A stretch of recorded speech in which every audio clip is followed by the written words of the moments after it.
पसंद आपकी, पेशकश हमारी। मोहम्मदिया मंदी house near Mohammadia shawarma, Khadarbagh, नानल नगर, हैदराबाद। अस्सलाम वालेकुम नाज़रीन, आए नज़र हैं आज की एक अफसोसनाक खबर पर।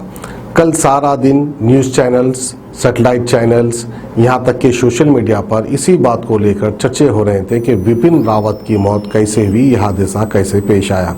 तो आइए नाज़रीन, आज हम आपको सारे तफसीलात बताते हैं कि विपिन रावत कौन थे और इनका हादसा किस वजह से हुआ और इनके साथ कितने लोग मौजूद थे और अब इनकी आखिरी रस्मात को कब और कैसे पूरा किया जाएगा।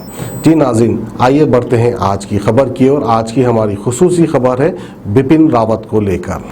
हिंदुस्तान के chief of defence staff general Vipin Rawat के तमिलनाडु में हुए हेलीकॉप्टर हादसे में हलाक होने पर पार्लियामेंट में सरकारी बयान जारी करते हुए डिफेंस मिनिस्टर राजनाथ सिंह ने कहा कि एयर ट्रैफिक कंट्रोल से हेलीकॉप्टर का राब्ता 12:08 पर डिस्कनेक्ट हो गया, जिसके कुछ ही देर के बाद मुकामी अफराद ने करीबी जंगल में आग लगते देखी। आग के शोलों में लिपटे हेलीकॉप्टर की इत्तला मिलते ही मुकामी इंतजामिया की रेस्क्यू टीम्स मुकामी हादसे पर पहुंच गई थी। उनका कहना था कि इंडिया के चीफ ऑफ स्टाफ डिफेंस की आखिरी रस्म जुम्मे को दिल्ली में अदा की जाएगी। डिफेंस मिनिस्टर ने यह भी कहा कि इस हादसे में हलाक होने वाले तमाम अफराद की बाकियत को खुसूसी प्लेन के जरिए दिल्ली लाया जाएगा। 8 दिसंबर को इंडिया के chief of defence staff general Bipin Rawat और उनकी अहलिया मधुलिका रावत के साथ 13 अफराद तमिलनाडु में एक हेलीकॉप्टर हादसे में हलाक हो गए थे, जबकि इस हादसे में ग्रुप कैप्टन वरुण सिंह जिंदा बच गए थे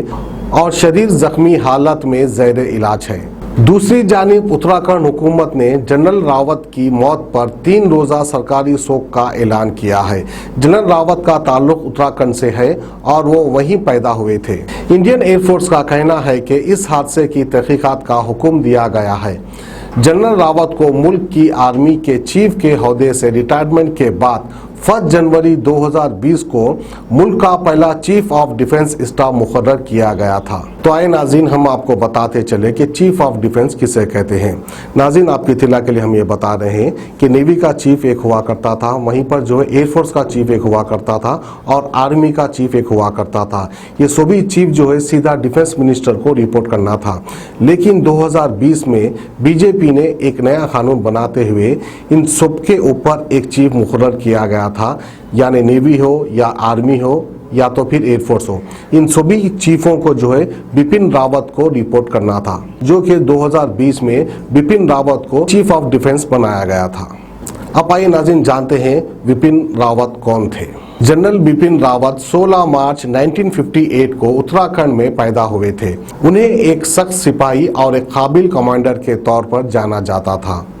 उनका ताल्लुक एक ऐसे खानदान से है जिसकी कई नस्लों ने इंडियन फौज में खिदमत अंजाम दी है। बिपिन रावत फरवरी 2015 में भी नागालैंड में चीता हेलीकॉप्टर के हादसे में बाल बाल बच गए थे।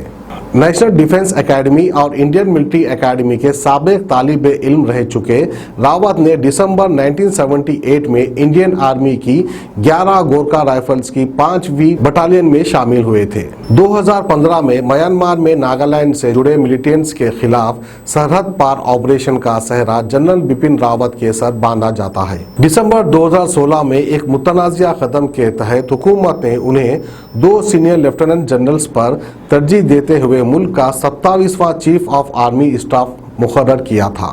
40 साल से ज्यादा के कैरियर के दौरान उनको कहीं एजाज़-ए-ज़ात से नवाजा गया। 63 साल जनरल विपिन रावत की शोहरत एक बहादुर फौजी और मुतासिर कुन कमांडर की थी, जिनके कभी कभी सियासत पर कमेंट्स कंट्रोवर्सी को जन्म देते थे। 2016 में एक आर्मी ऑफिसर को मेडल दिया गया जिसने कश्मीर में एक शहरी को अपनी जीप के आगे बांधकर जीप चलाई थी।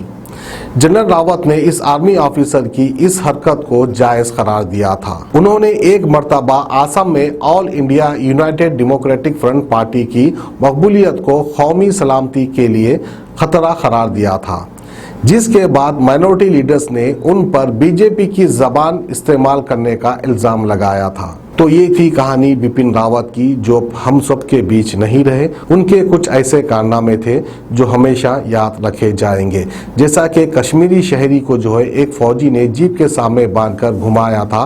तो इस हरकत को बिपिन रावत ने जायज करार दिया था।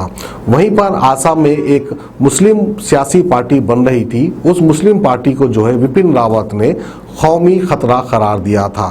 तो बहरहाल ऐसे कई कारनामे कर चुके बिपिन रावत आज इस दुनिया में नहीं रहे, जो आज हमारे बीच मौजूद नहीं है, जिनकी खिदमत को हमारा देश हमेशा याद रखेगा।